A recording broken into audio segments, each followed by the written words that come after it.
જય શ્રી કૃષ્ણ. જય શ્રી કૃષ્ણ. તો સૌને જય શ્રી કૃષ્ણ. તો આજે અમારી ઘરે મારા માસી આવ્યા છે અને તે આજે ફટાણા ગાવાના છે. જો તમને અમારા આ ફટાણા સારા લાગે તો લાઈક, શેર અને સબસ્ક્રાઇબ કરજો. અને તમને અમારા આ ફટાણા કેવા લાગ્યા તે નીચે કોમેન્ટમાં પણ જરૂરથી બતાવજો. તો ચાલો હવે આપણે આ વિડીયો ચાલુ કરીએ.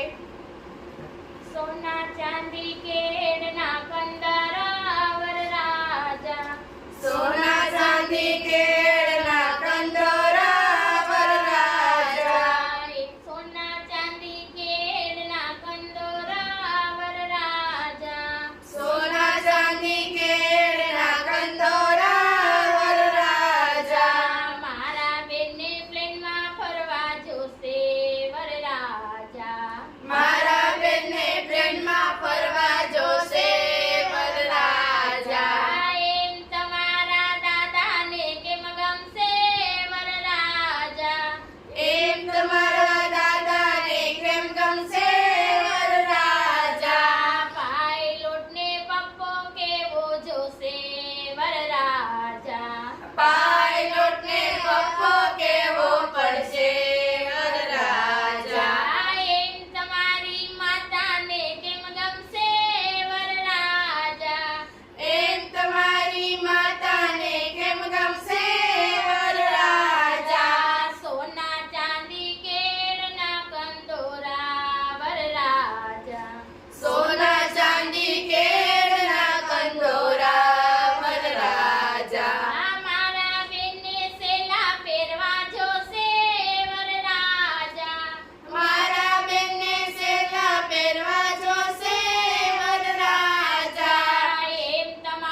તો સૌને જય શ્રી કૃષ્ણ. જય શ્રી કૃષ્ણ. જો તમને અમારો આ વિડીયો ગમ્યો હોય તો લાઈક શેર અને સબસ્ક્રાઇબ કરજો અને તમને અમારું આ પટાણું કેવું લાગ્યું તે રીતે કોમેન્ટમાં બતાવવાનું ભૂલતા નહીં. મળીએ નવા વિડીયોમાં. ત્યાં સુધી સૌને બાય બાય.